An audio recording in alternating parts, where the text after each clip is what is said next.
good morning. So, today, I mostly want to talk about the Google Monopoly lawsuit, but I am going to talk a little bit about my hair because I've been kind of obsessed with my hair lately because it makes me feel better. And I was struggling with hair loss, and so that's how it kind of started. And I don't know, it's just this form of self care that I feel like really does impact my confidence and makes me feel better about myself. I went through a phase of not caring about my hair because I just didn't care. I had all of these other things I was more worried about. But lately, and I used to kind of think it was vapid, to spend too much time on my hair. And I think that mindset came from the way I was raised. Like, if I ever spent too much time on things like my hair, like, my mom would punish me if I wore makeup. I was never allowed to wear makeup, and anytime I wore makeup when I lived with my mom, I snuck it on and I got in trouble if she found out. I do have some pictures of me with makeup on when I was younger, but other people put that makeup on me because I didn't really know how to put it on myself. And every time that I got caught with it on, I got in a lot of trouble for it. Like, literally, she would physically attack me if I wore makeup. She would start hitting me until I was wearing makeup because I wasn't allowed to wear it. Like, I feel like a lot of people, they get to learn how to wear makeup when they're younger, and they get to have that younger time of experimenting. And so my experimentation with makeup is mostly since high school. I did a little bit my senior year or whatever, but because I had turned 18. Up until I turned 18, then she didn't really stop me from doing shit. But yeah, so a similar situation was done with my hair. Like, anytime we were doing our hair, she wouldn't really put us in trouble like she would if we were wearing makeup, but she would definitely degrade us and make fun of us and kind of just tell us like how stupid we were for doing hair, and just make us feel really worthless. And I say us, like, a lot of times I feel like, so much of my life it wasn't just me, it was me and my twin. And so sometimes I feel like I look crazy because I am a single person talking about us, and people are like, the fuck, bitch, does she think she have split personalities or some shit? But no, I'm a twin. And so, when you are a twin and you share a certain amount of your life with your twin, everything is in us. It wasn't just me, there was us. So whenever I slip into that, and I start thinking about like talking about my life, anytime I don't say me or I, and I accidentally and I'm thinking about my life and I talk about an us or a we, just assume it's me, my twin. All right, because 9 times out of 10, that's what it is. But anyway, yeah. So back to my hair journey. From that situation, like, I was never really raised, learning how to take care of my hair or style it, and then by the time I got out of high school and everything, I did care about learning, and I did try to learn to the point of I wanted to look good, and I needed to have my hair up also for certain jobs I had. But I didn't it's not that I just didn't care about it because it was never something that I was taught to value. And I never had a mental space to enjoy it because I was so caught up in getting through school, getting through college, getting through work, getting through life. And so it wasn't until after I was balding and freaking the fuck out, until now recently, that I've really gotten into enjoying, um, these things. So yeah. Anyway, but so today, speaking of enjoying, what I'm not enjoying is I believe that I have an allergic reaction because if I use too much Aussie products, I feel like it's Aussie. I don't know if it is for sure because, to be honest, I need to cut it out to definitely determine, but I've been using up these products anyway because whatever, fuck it. I'm the type of person where it's like, oh, I realize this is a problem, but I'm probably going to use the rest of this anyway, but I probably shouldn't, but I don't know. Anyway, so I've been noticing that Aussie products, like, I will typically have an itch on my scalp after I use some of their shampoos and conditioners. And I don't know for sure if it's like something about Aussie or chemical in their thing.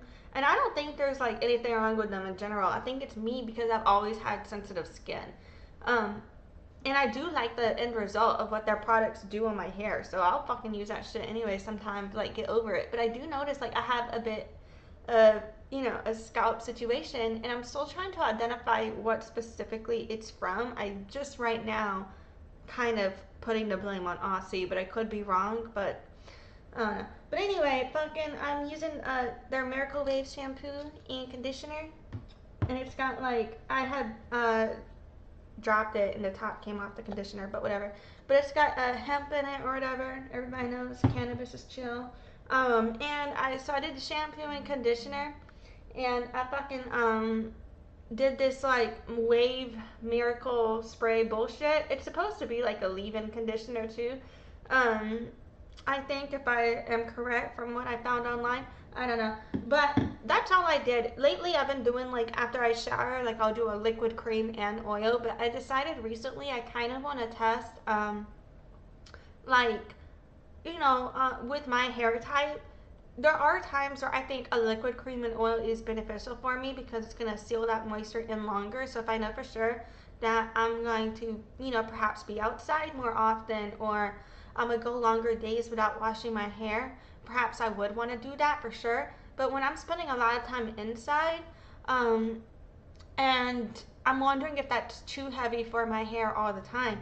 So I just decided just to kind of experiment. So today I'm not doing a cream or an oil. I just did liquid, and I just did that spray. So I'm going to experiment, I think, with my hair type a little bit. Like, do I always need liquid cream oil, or can I do liquid oil or cream oil, or just liquid or just cream? Like, what does because I feel like, yes, liquid cream oil does really retain the moisture in my hair, and I'm definitely noticing that my ends do not get as dry when I do that, and I do think it helps with that overall with retaining moisture. But am I also getting product buildup? Is there somewhere in the middle where I can use the right amount of products to not get as much buildup but still get the benefits of that moisture? That's what I'm trying to figure out. Anyway, so enough about my hair, but that's just how the fuck I did it today. I haven't even brushed it. I just, I said enough about my hair, but here I am still talking about it. But I didn't even brush it. I just combed this shit through it. I just showered, and it's almost dry, so it looks dry, but it's still wet. And I mean, you can kind of tell it's still a little bit wet, but whatever. So this is just how my hair looks naturally. Lately, when I've been doing a lot of videos, I've either styled my hair right before, or I am styling it in the videos lately. So just a refresher, this is just how the fuck my hair looks naturally. It does have a bit of a wave to it on its own. And whenever I put waves in though, it's just to style the wave, because my natural like waves or whatever, they're not that uniform. Some of my hair is straighter than others, some of it is wavier than others, and the waves that do exist, they don't go in any sort of similar direction. They are all S-shaped, so therefore it all kind of works out at the end because it's all the same pattern, but the pattern flows in different ways, which I think does add movement to my hair, and I noticed that it adds a little more volume because I'm already someone with thin hair. So when I do straighten my hair, I like the Avril Lavigne feeling, but my hair does look, when it's straight and like when it has even less volume and movement. Like I'm pulling my hair, one side of my hair straight right now, and then letting it go, and you can kind of tell that the natural waves in my hair, in my opinion, do make my hair appear more fuller than when I straighten my hair. Even though I like the look, my hair will look way flatter in that case. And then whenever I curl my hair, I think sometimes, depending on how I curl it, like, because sometimes I don't curl, if I don't, with like that wave roller, for example, doesn't really curl the top half of my hair. It mostly curls like the bottom half, or it doesn't really give me lift at the roots at all. So in that situation, it kind of gives me more of that 70s blowout look with the bowl head and then the flow. I don't know if that's okay. Like, you know what I mean? Like, I don't know, like bell-bottom jeans at the end, or some shit. But like with fucking yeah, with if I do rollers instead, I get more volume on my hair usually, I feel. Um, if that makes sense. So honestly, I do like that. The different ways you can get different styles. And on that note, I was talking about like the other day, um, how with I thought it was interesting how with different hair types, even though we can style our hair to each other's, um, somewhat sometimes depending. Like for example, if you have a straighter hair type, it's for you to get your hair to the same natural, coily texture as someone with a more afro hair type might have. For example, our hair just doesn't navigate in that way. Even if you try to do the tiniest pencil sized perm rod type situation possible on our hair type, that's the tightest you could possibly get our hair type potentially, um, in my opinion, without causing damage. Uh, and even that could cause damage if not done correctly. Like the smaller the curl, the more damage possible to our hair, in my opinion, because of tension, because of single strand knots, and because particularly the tension in the installation process of those, and in the taking out process of those types of tools in our hair to curl it to that degree. So people with my hair type, we can't get our hair to look like someone of an afro hair type. It's just not possible. But someone with an afro hair type, they can make their hair look any way they want it. It might take a little extra time, but they can fucking do it. You know what I mean? Which I think is really cool. But one thing we all have in common is, if no matter what, when you wet our hair, it reverts to whatever our natural state is, unless you've done some sort of chemical alteration to your hair type for it to temporarily, be in the state it's in. But even still, your new growth will grow back in as it would, right? But ignoring the concept of chemical alterations, everybody else, like if you wet our hair, and even some people, depending on the chemical alteration you get, you still can't wet your hair. But if you wet our hair, then it's going to go back to whatever it naturally is. And so, one thing I do think is interesting is we have the opposite needs to that effect. Like if I want to keep my hair curly or straightened, I need to use more of a cream product typically after, because if I do use a liquid based or an oil, because if I do use a liquid based product after I've styled my hair, it's going to revert. The closest thing I could use to a liquid would be a gel or a hairspray, right? Because otherwise it's going to revert back to my natural waviness state if you wet it, in my opinion, right? Whether I straighten it or I curl it.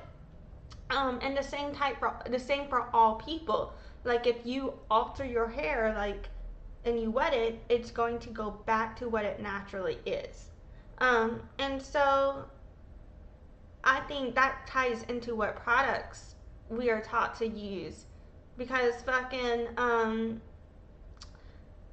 lot of people, we get so caught up on what products do we need for our hair type, but what we also don't think about, like with products, a lot of what products we use is, we think about what we need for our natural hair products, but we don't think about what we need when we style our hair, right? So how I treat my hair when it's wavy is going to be different than when I curled it. Like if my hair is curly and I use a liquid detangler on it, it will eventually work, but I find that it doesn't provide like the slip I need, and it can be way harder to detangle my hair without friction or pulling out the knots too rough, versus if I use a cream detangler after I have curled my hair, I feel that I get a lot of slip and I'm able to detangle more smoothly without yanking or ripping my hair out, right? But if my hair is in its wavy state, this natural straighter wavy state, if I put too much cream products on my hair starts to look way down and greasy. So a liquid detangler is usually enough to get the job done in that case. So another thing I think we should consider when we are looking for hair products is not only what do we need for our hair in its regular state, but also what do we need for our hair when we style it. So I think that's also what causes problems, you know. For example, like I've seen people across various communities recently really fry their hair using things that are not heat protectant. Um, like I've seen people straight up put coconut oil in their hair, then put a flat iron at 450 on it, no heat spray, and that really stresses me out. But like that type of situation, you know, where we reflect on like in your natural state, maybe you do want to put an oil on it and that's it's going to retain the moisture and prevent you from getting damaged. But if you style your hair a certain way, you have to treat it differently. And a lot of people, they keep trying to style their hair in a different way while treating their hair the same way they always treat it. And that's why the style doesn't work out, because I think, you know, if you educate yourself on different styles and how to take care of different styles, that's when you learn what product that you need for your hair as a baseline. You know, that's how you can figure out where to start for your hair. What product do you need when your hair is styled a certain way? So I think we should not only be looking into how do people style our hair type on a regular basis as it is naturally regularly, but also how do people with our hair type take care of their hair when styling it in other styles. You know what I'm saying? Okay, I said this was not going to be a hair focused live stream, and then here I am talking 20 minutes about it. So what had happened was there was a dinosaur, and then there was a penguin and a buffalo, and you know, just like life is hard. One eternity later. Hi, my name is Alexis, also known as Lexi or Deaf Child. I was born deaf, hard of hearing. I began doing business as Deaf Child 2013, marketing 2011, sales 2009. I've earned 50 plus certifications in marketing and sales. My Bachelor of Science from Loyola University, New Orleans, with a music industry studies major and a business administration minor. Deafness runs in my family genetically. Speech is not fully accessible to me. Anyway, I'm here to bitch about whatever the fuck is on my mind. So here we go. Visit my site at noladeafchild.com. Okay, so I don't know how many trial exhibits I'm going to get through because I only plan to really stream for about an hour or so today, and then I spent like 20 minutes talking about my hair. But just to, you know, get us back on topic here, we are on the 27th trial exhibit live stream that I've done on the trial exhibits for the Google Monopoly case here in this stream. I have covered, before this stream, 120 live streams, trial exhibits I meant to say so far. I've covered 120 trial exhibits. And in these trial exhibits, we've basically talked a lot.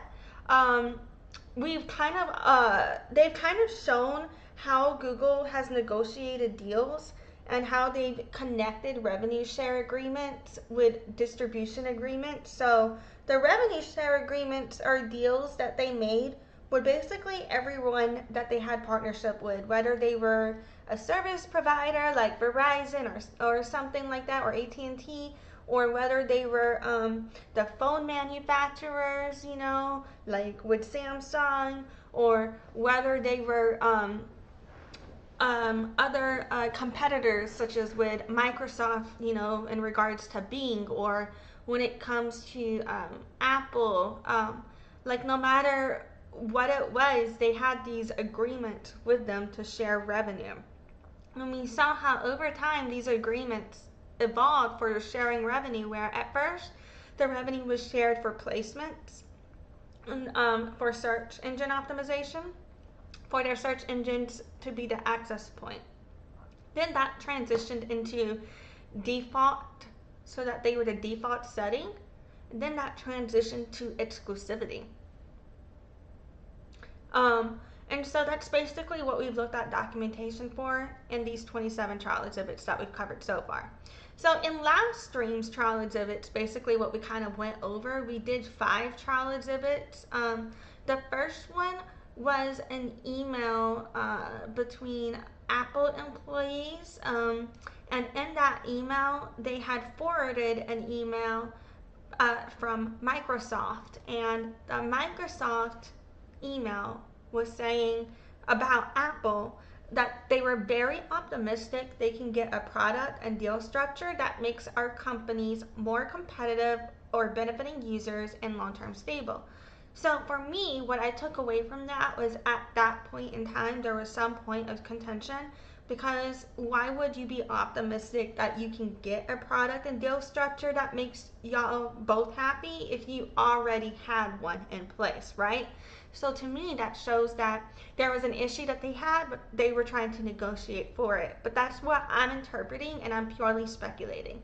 And I believe this was put into evidence because, and this and another trial exhibit we're about to look at too, I believe these things were put into evidence because in previous trial exhibits we had seen evidence and documentation where in internal Apple presentations, they were basically saying that they wanted to compete with Google and work with other people such as Bing to do their own search engines and things, but the financial risk was so high that they weren't willing to go against Google. So that's why I believe these types of things are in evidence now.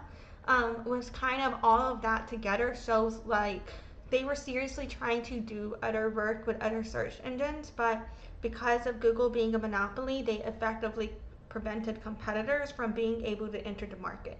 You know what I'm saying? And I think that's why it's in the evidence.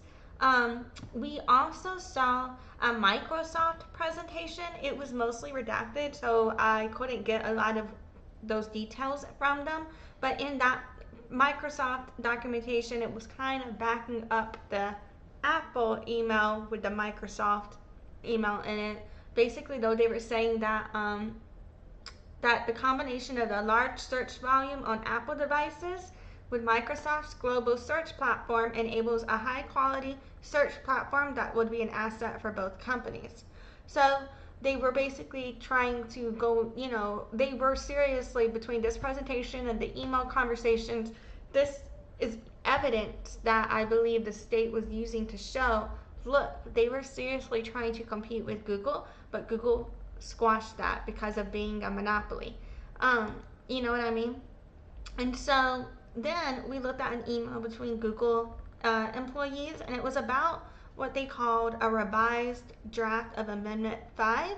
And while I was looking for where we are in the trial exhibits to recap and to continue, I saw that there was coming up another trial exhibit related to Amendment 5. So I do believe we're going to find out more specifically later on what specifically Amendment 5 is. But what we know from the email we saw last time was that it does have to do with changes based on their revenue, from my opinion.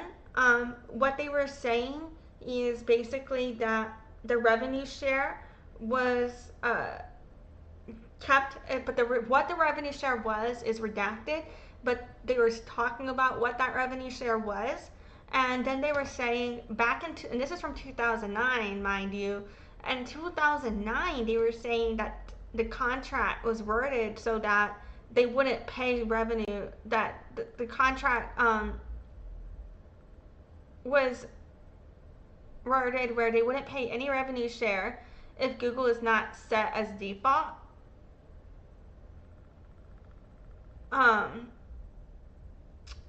But they were also saying, so they were saying that they kept their revenue share where the Google is not at default and then it drops.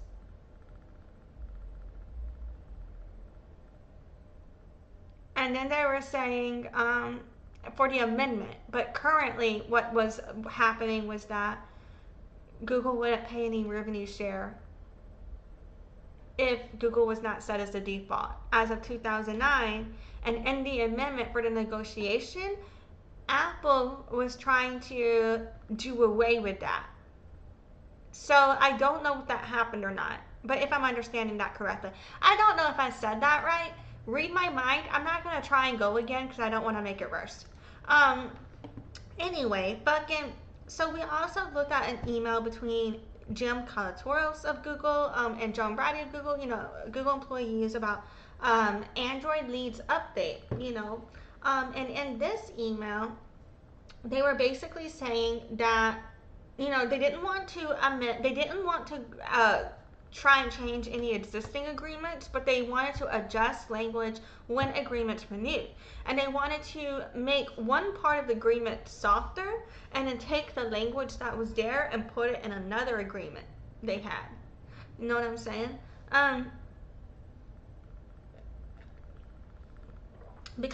So the reason they did this though was because the Android, if I'm understanding correctly, they were basically saying that the Android team requested certain language be removed from their agreement. And Google was like, okay, we'll do that, but what we're going to do is put the exact same language in a different agreement that we have with them instead. If I'm understanding correctly from, you know what I mean, from what happened there. And then we looked at a different email, and it was about a briefing feedback between Google and Apple employees, if I'm understanding correctly. And in that email, there was a few things that stood out to me. One of them was they were saying that if they wanted a deep partnership with Apple, it could make sense to join forces on user privacy, because it would be a useful forcing function for the partnership.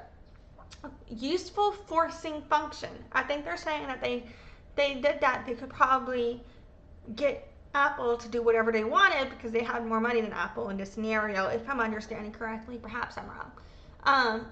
And signal to the market that the rivalries in the past is what they're saying. But the cons would be that their views are pretty far apart and they would need to accept painful compromises. So in the email conversation that they were discussing on about the email with Apple, Tim of Apple, if I'm understanding correctly, they're basically saying that Apple wanted to know way more, wanted to be more connected because Apple wanted way more access to their data. Because Google has a lot of data on the user behavior of Apple employees on Google platforms, which Apple is required to have based on these agreements. And then they don't get access to that data, but Google has that data. So Apple wants more of that data. And so, you know what I'm saying? Yeah, so basically in that email conversation, I feel that Tim was basically trying to get more of that data by being like, let's be partners, tell me everything, we're partners, we're in this together, going all High School Musical. We're all in this together. Anyway, so then we're just gonna, I don't know how much time I got, maybe 30 minutes or so.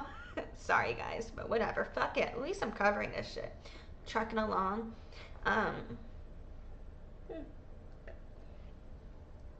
Okay, so next up we've got trial exhibit UPX 0618, and this is an email from John Giannandrea of Apple to Tim Cook of Apple, and it's a reply about update on Google search changes from January 17th 2019, and this was filed November 8th 2023. Oh shit, I just realized I'm not showing my screen. That's my whoopsie. So yeah, we're here now. Alrighty. Okie dokie. Oh great, I love redacted shit. That means I don't have to read as much. Okay, so we've got that update on Google search changes. It's from John Giannandrea. Yeah, cannot speak. It's to Tim Cook. We got Eddy QCC'd. And it says, so a big portion of how this began is redacted, and then it says, then there is the second issue of displaced queries that Siri is trying to answer. And then a bunch of shit after here is redacted. But this line right here, the second issue of displaced queries that Siri is trying to answer.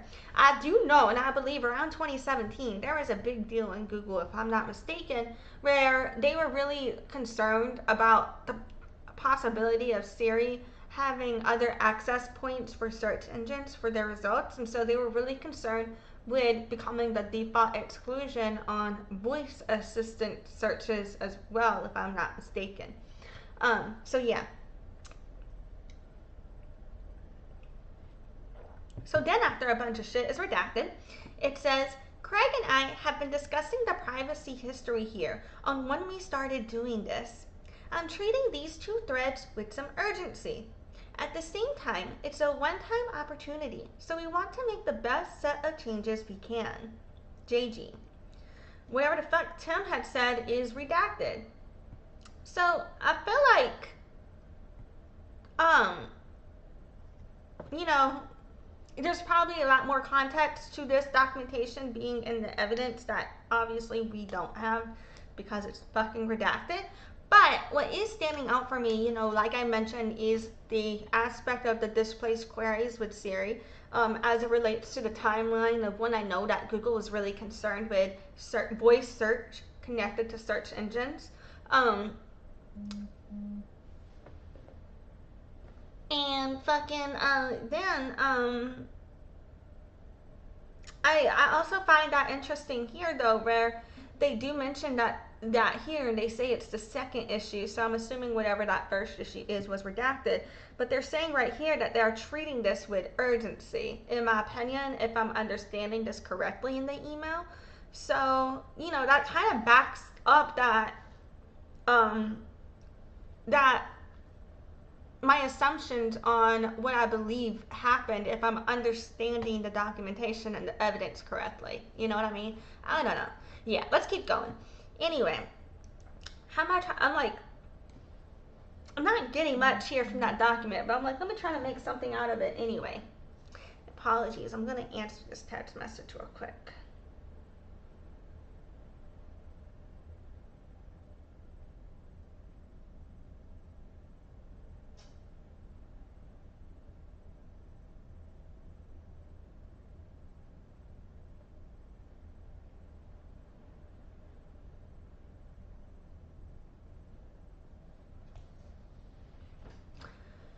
Okay, so I might stop what I'm doing and answer another text message, but apologies for that.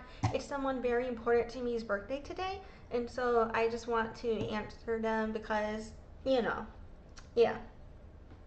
We don't have plans till later, but I just don't want to ignore them on the birthday.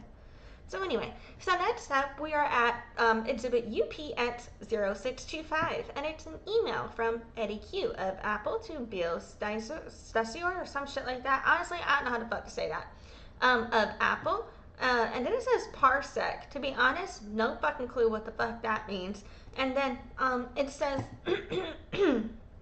yeah, this is from July 13th, 2014. I don't know where the fuck my voice went. Anyway, I'll probably just go for like 20 more minutes. Then it's filed November 8th, 2023. And we'll just cover more next time. So yeah. So a bunch of this is fucking redacted. I love that for us. But basically, Eddy had said to Bill, here are my redacted updates I will give. And we know that we see the word goal here, but a bunch of shit is redacted. And then it says next domain candidates. So, honestly, I don't know what the fuck this means. It's too redacted. I can't even bullshit a reason as to why it was presented, but I'm assuming that, you know, those redactions had to do with why it was in evidence. So, yeah, whatever. That's just not something us as the public get to see. Okay, next up, we've got exhibit UPX0626, and it's an email from Bill Stasior, I don't know, of Apple to Eddy Q of Apple, and it's a reply about ET offsite search from July 10th, 2014. And this was filed November 8th, 2023. Oh, yay, another redacted one. So this one also says RE Parsec. I don't know what the fuck they mean by that. I'm gonna Google that later.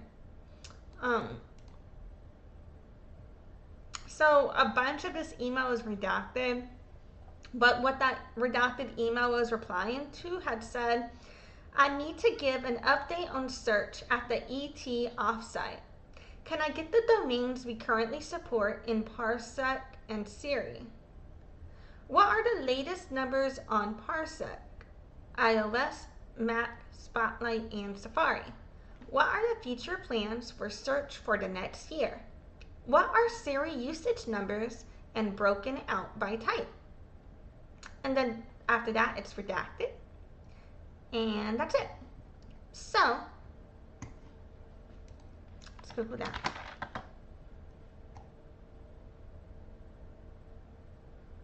So when I Google Parsec, I see a unit of length.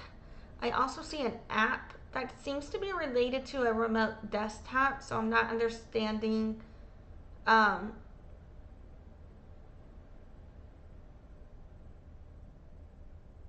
the connection, with this email, because I'm not, so who knows? Oh, wait a minute. There's also an app on Google Play, so perhaps it could be related to the app on the Play Store? I don't know. I don't have,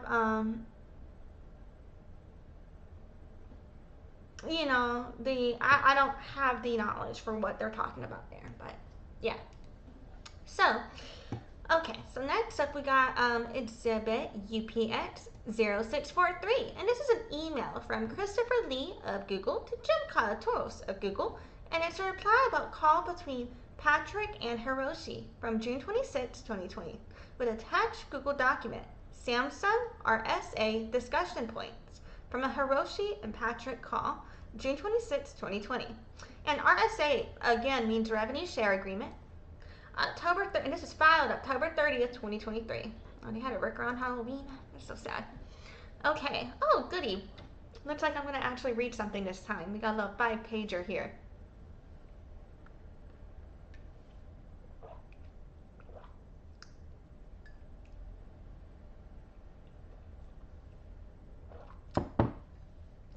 Apologies. I'm going to answer a text message before I begin.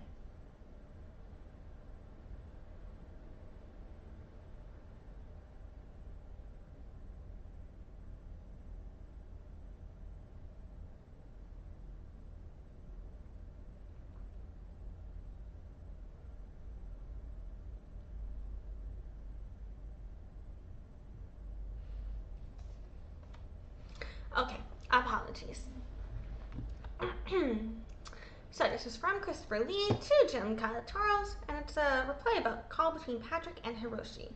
So it says, I started a list of items or angles that I think Patrick may bring up.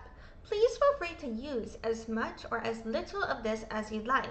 I focused more on trying to put in the facts of the situation and what has been discussed, since I think Hiroshi will be an expert in how to frame or land the message and what angles to press in on. Happy to spend as much time as needed to help with this. Just let me know whether that is tonight or tomorrow morning. And before that, Jim had said, how long should these notes be? Do we mention things like, we suspect that they drove some of the complaints against us in both Europe and Korea from Rosie.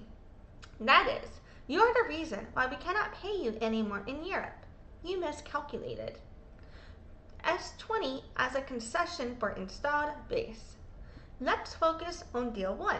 Long-form contract is almost done, and I'm confident we can get that done between now and end of July since it borrows so heavily from the current deal.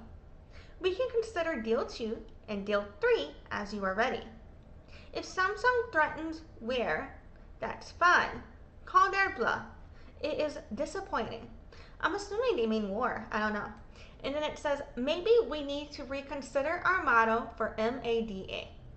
Sounds like you can treat us transactionally on display, memory, SLSI, TV, but you want us to do unnatural things for mobile and give us zero credit for what we have contributed, and I mean zero.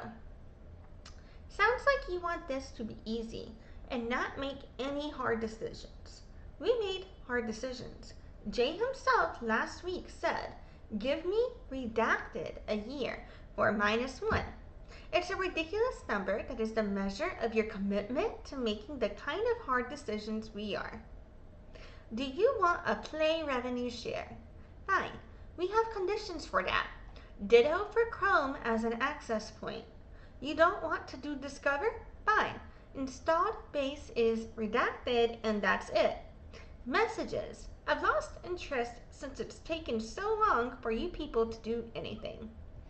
So apparently, these are notes for the talking points of their conversation, if I'm not mistaken.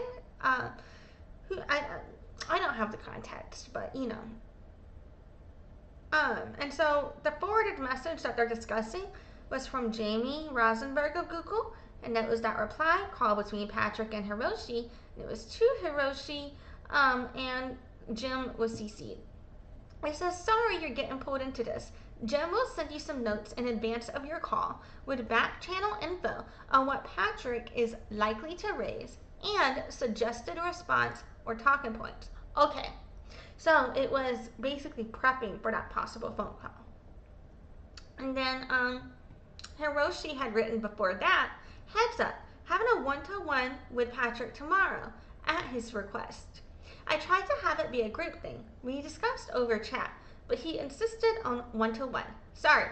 And then a bunch of this is redacted, but what's not redacted is it says, TM and leadership are questioning whether Google sees Samsung as a strategic partner. This could not be further from the truth. Samsung has always been my team's #1 priority, which is why we have made sure to connect weekly for the last few months.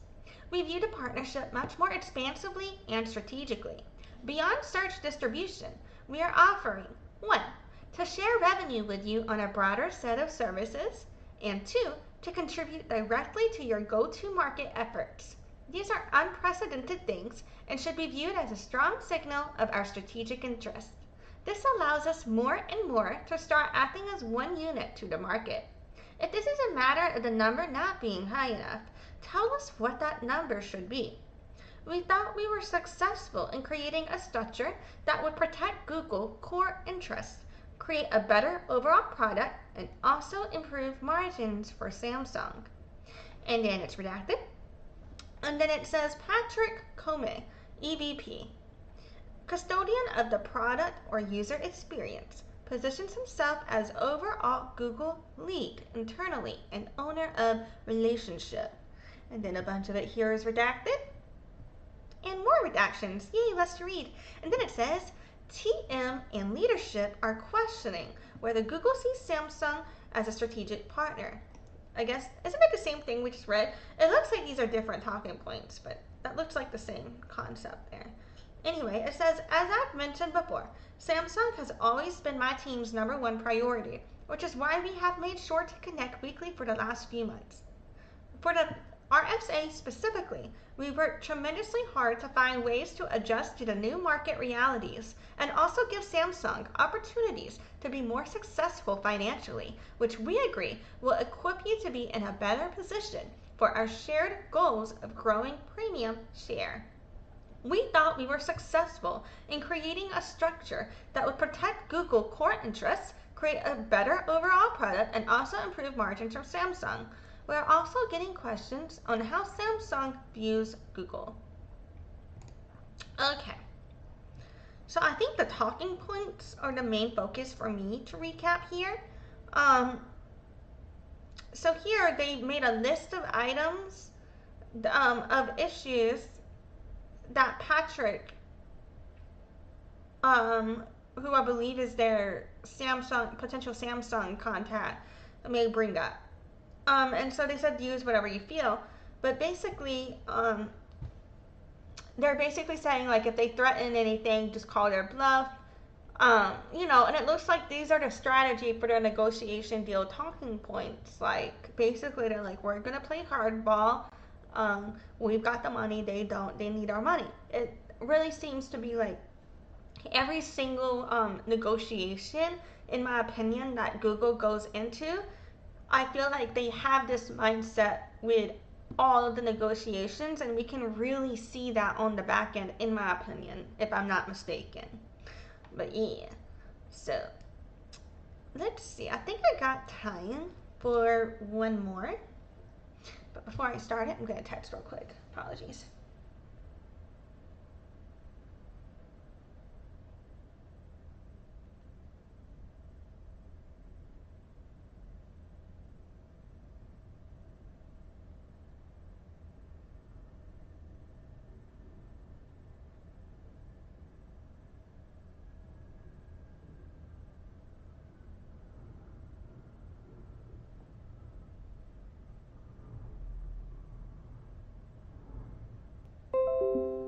All right, OBS disconnected and reconnected on me, but luckily I was just texting.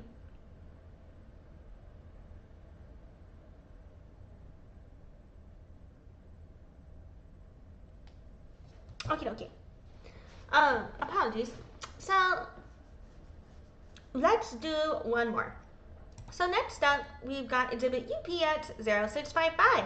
And this is an email from Jim Kolotouros of Google to Rosie Lipscomb of Google. And it says Samsung slides at Sundar leads from November 22nd, 2020.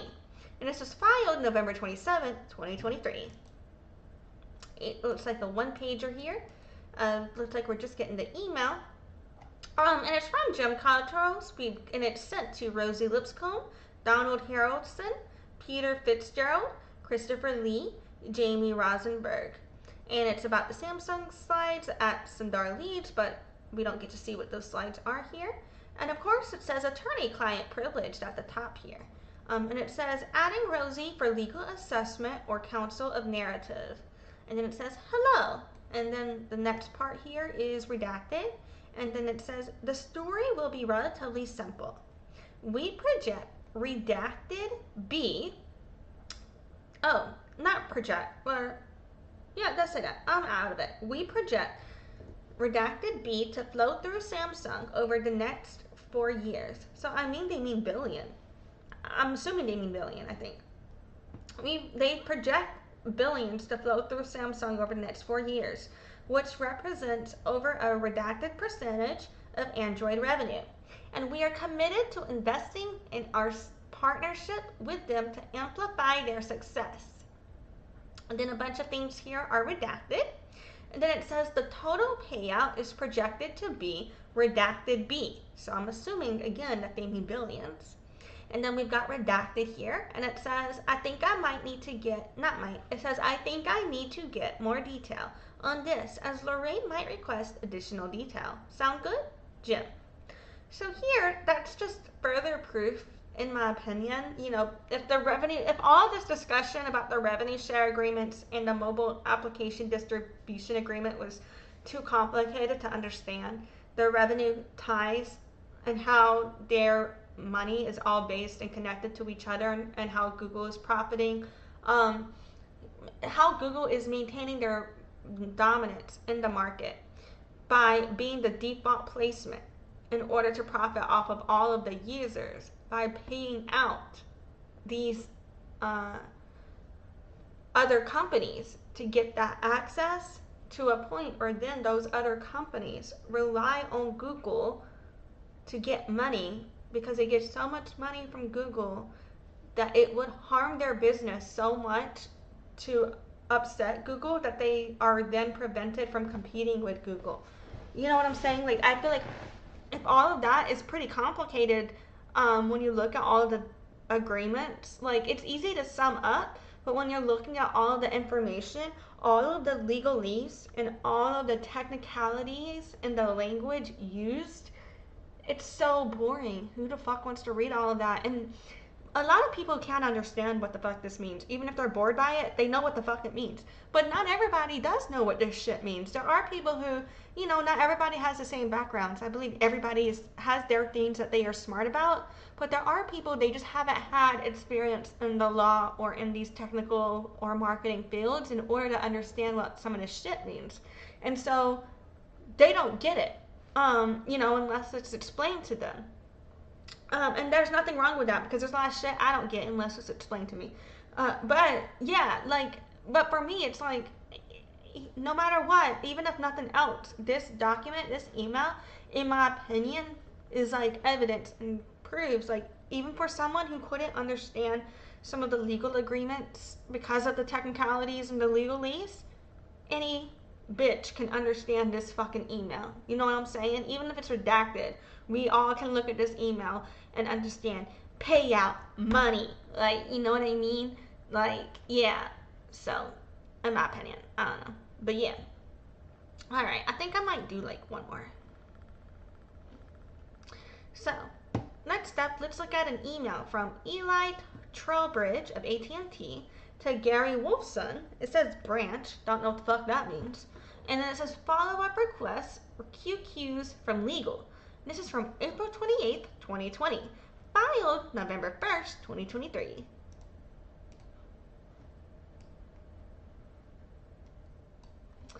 So,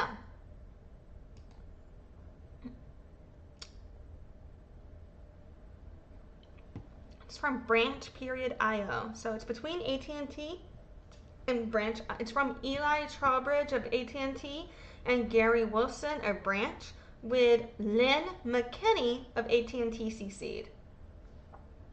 So thanks, Gary. This is helpful. For the second bullet, the key is results delivered in a manner substantially similar to Google search. Similar to Google search is essentially what you've mentioned, crawling the web to find the relevant results. I think what you've mentioned is valid. Google delivers results after crawling the web, whereas Branch returns app pages based on app providers sharing this data proactively with Branch. I can see how those would be two different delivery paths from the information source to the end user. I'll pass this information along. I appreciate your quick reply here. Thanks, Eli. Before that, Gary had said to Eli, below are answers to your questions. Part of it is redacted, and then it says, can you please define what is referred to as similar to Google search? Google search returns website results based on crawling the web, whereas Branch returns app pages based on app providers sharing this data proactively with Branch. These are two totally different use cases and markets. Branch is not a replacement for Google search. It is an enhancement of the pre-existing on-device search that has shipped on AT&T devices since the first version of Android. We do not recommend apps to be installed. We return a relevant internal app page that matches the user query. If that app is not installed, the user is directed to go download the application to engage with that app content. There is never a recommendation, but rather matching of an app link to the user inquiry. This concept is also crucial to the ad product and how we monetize. Initial question at start of email thread. Results are from mobile application content. Regards, Gary. And before that, Eli had written to Gary. Hey Gary, hope you're doing well. Lynn and I have circled back on this topic, number 1 in below stream, in working with our legal partners. They'd like us to confirm a couple more things via email. Number 1, from a user query in the Finder search bar, does our real branch return search results consisting of content from multiple apps on that user's device? 2, if yes to number 1, are these search results delivered in a manner that is substantially similar to Google search? A, if no to number 2, how are these results delivered in a manner that is substantially different? Number 3, does branch recommend apps not on a user's device for the user to download? For number 1, from below email, it looks like you've mentioned that results are generated from mobile application content. Are the results truly from mobile application content or from a branch index of mobile application content? Thanks, Eli. And for that, Gary had written to Lynn with Eli Trowbridge, Jack Murray, and Chris Young CC'd. So Gary is from Branch, Lynn McKinney is from AT&T, and so are all the other thugs. And so then it says, Lynn, following up on number 1, confirm via email that your proposal for branch metric services would not infringe on our Google search requirements, specifically the following: that queries input into either the app tray finder or the search bar that's displayed. I cannot speak. Let me retry that. That queries input into either the app tray finder or the search bar that's displayed when the finder icon on the notification screen is tapped do not deliver search results consisting of internet content. Branch's discovery results are not delivered from internet content. The results are generated from mobile application content. To this extent, Jack had asked the question of whether branch overrides installed application permissions. I wonder legally, because you can't have an app unless it's available online. And basically, to my understanding, all apps, if it's on an app store, you can find it online, right? It's indexed online. So I wonder if that logic will hold up with Google arguments, because even if they're focusing on only the app portion of searches, it's still connected to all search engines, if that makes sense. I don't know, but I guess that's what they're figuring out. But I could see how that aspect right there might be what Google would use to, let's nip that in the bud, fuck that, you know what I mean? So anyway, it says, to this extent, Jack had asked a question of whether branch overrides installed application permissions, and then it's redacted, and it says, any questions, please let me know. Have a great weekend. Enjoy the sun, as we all know the rain will be back. Gary. And then before that, Lynn McKinney of AT&T had written, thanks, Gary. I'll wait for your response to number 1 before getting back to Jennifer. With regard to number 3, we'll stay in touch, of course, so we'll look for that when you have something to share. Have a good weekend, Lynn. And before that, Gary had written, Lynn, thanks for the feedback. Let me circle back internally, specifically related to point number 1 for an official response and confirmation, as that statement appears to be correct based on my understanding.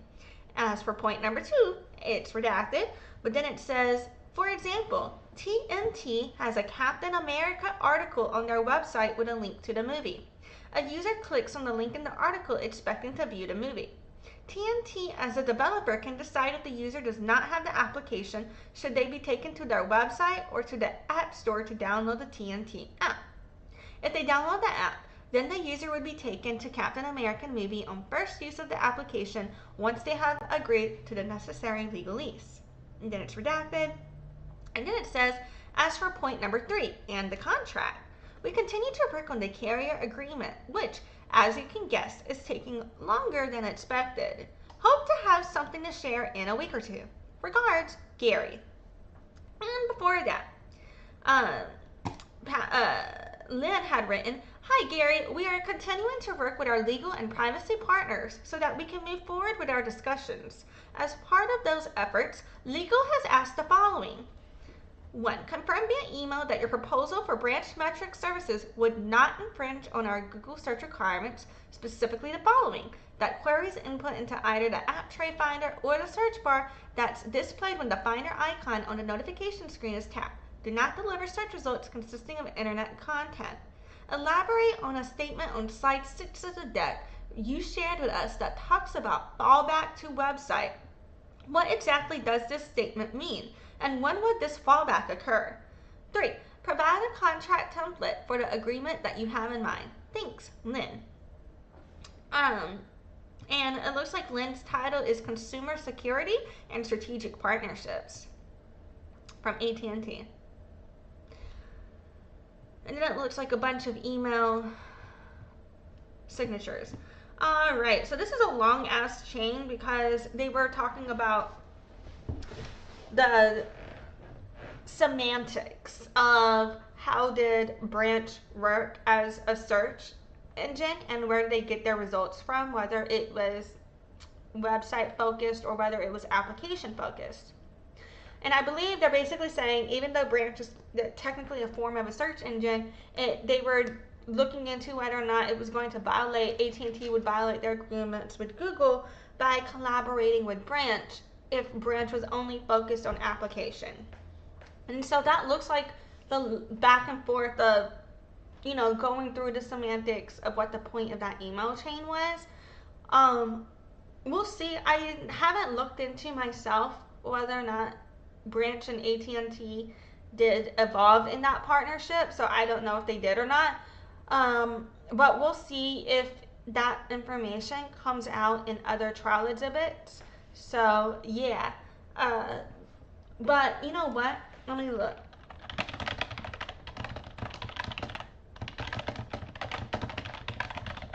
Does Branch.io and AT&T have a partnership?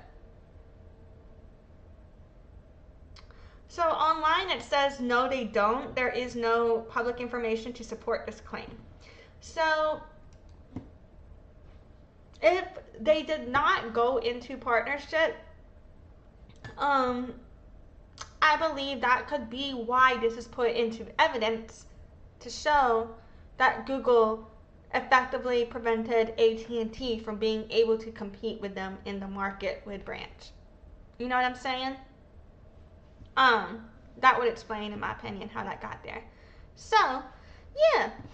Just to recap the trial exhibit portion of today's stream, we covered 6 trial exhibits. I believe that puts us at 126 trial exhibits covered so far. If I'm not mistaken, let me double check here. I believe if I've counted correctly, we now have 9 more trial exhibits to go through or something like that, getting closer to 90. But I believe we covered 6. That should put us at 126 trial exhibits covered so far today, if I'm not wrong. So, yeah. So the first trial exhibit that we looked at, it was an email between Apple employees, John Giannandrea and Tim Cook, about Google search changes. And in that email, they do talk about the issue of displaced queries that Siri is trying to answer. And I am wondering if they were talking about where was Siri going to source the answer for their questions from as a search engine. And I believe that this was put into evidence because right around this time in other trial exhibits, we had seen Google really concerned about making sure that they were the access point for voice searches. We also looked at an email between Eddy of Apple to Bill Stasior of Apple, but it was about what they called Parsec, to be honest. I have no fucking clue what they meant by that. I tried to Google it, still not fucking sure. I do know that Parsec is an app, so maybe it had to do with something to do with the app being in the Play Store. I don't know. I'm speculating, bullshitting, no fucking clue. And that email was so redacted. I was like, I don't know what the fuck this is or why it's in here. So it just wasn't made available to the public. But I'm assuming that, the relevant parties know why that's there. But yeah. And so then after that, we looked at another email between Apple employees, Bill Stasior, I don't know if I'm saying that right, and Eddy Q. And this one was about ET, offsite, and search. And it was also talking about Parsec, but I still don't know what the fuck that meant. And a lot of it was redacted too, so I mostly don't know what the fuck it meant. But they were saying that they wanted to know the latest numbers on Parsec and the future plans for search for the next year. And what is the Siri usage number broken out by type. I don't have the context to know what the fuck that meant, to be honest. So yeah, no clue. I can only speculate. Maybe it has something to do with an app or something or measuring. I don't know. But yeah. And so from then we looked at an email between between Google employees Christopher Lee and Jim Kolotouros about a call between Google and Samsung, between Patrick and Hiroshi, with Samsung revenue share agreement discussion points. And the main takeaway that I took from that was all of their talking points. They were basically making a list, and they were basically saying like if they threatened war, we're gonna call their bluff, like they were gonna play hardball, and basically they had prepped like talking points to say back. Basically, like if they didn't like what they were saying, it could be like, well, you're treating us transactionally, but want us to do unnatural things for you. Like they were literally putting those types of things in these talking points. And one of the things they were also saying was like, do you want a revenue share? Then we have conditions. You know, like so these were talking points to play hardball between Google and Samsung to lock Samsung into the deals with them, in my opinion, if I'm understanding correctly. So yeah, fucking, and then we were looking at email between Google employees Jim Kolotouros and Rosie Lipscomb about Samsung slides. We didn't get to see what those slides were, but we did get to see that in this email conversation, they were discussing that that they had billions of dollars flowing through their Samsung deals. And so yeah, what I took for that is just clear evidence of major payouts being attached to these deals. And then last but not least, we looked at an email between AT&T employees and a Branch employee. Branch is a search app for mobile applications. And in 2020, AT&T was considering doing a deal with Branch. And what we saw was an email chain where they were looking into would going into business with Branch violate their deals with Google. And they never did go into business with Branch, but they looked interested in it, in my opinion, in this email chain. So either Google really didn't let them do it, in my opinion, or they didn't want to do it for another reason and use Google as an excuse potentially. But I think that it was put into evidence to potentially show that AT&T was prevented from competing effectively in the market by Google because they weren't allowed to do business with Branch. And I think, that goes back to why those other documents, that we've been seeing were in the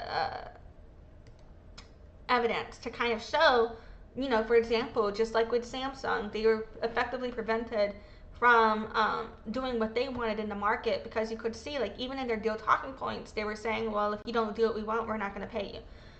You know what I mean? And we've also seen in other trial exhibits that where, like, Google was basically like, we've seen in other trial exhibits, in my opinion, where Google basically was really able to lock everybody into these deals based on the revenue share. I had a thought and then I lost it and my mind is broken, so then I just try to bullshit that there, but whatever, fuck it. So we're here now. We are here now. So I'm just going to wrap up today's live stream just to kind of conclude it all. We started off with me talking way too much about my hair, but hey, now it's even more dry. It's still slightly damp, like if you squeeze it, you can kind of feel that there is some moisture in there still. Like I wouldn't flat iron it yet. I would wait another 30 minutes to an hour or so to flat iron it probably.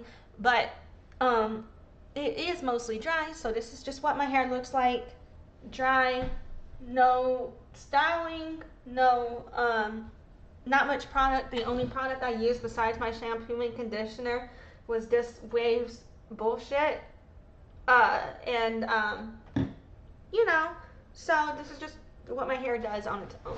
And so I feel like I just wanted to point that out there because I plan on doing some more content coming up about styling my hair. So I just wanted to focus, like, this is what for a baseline, this is what it is, not styled. You know what I mean? Like, I haven't even brushed it. All I did was comb it when I got out the shower. So yeah.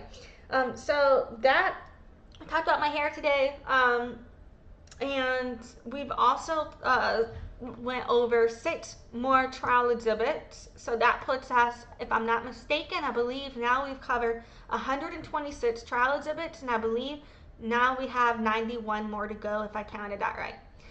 So yeah, that's a lot. It's a lot. I appreciate you joining me for all of this. Self-discovery and whatnot as we reflect on business value alignment and self-care. Which are connected in my opinion. But yeah, so I appreciate you. I hope you all have a great day, and thank you for your time today, and bye. Thanks for watching. Join the loyalty program at noladeafchild.com/loyalty and check in during live streams to get points for rewards.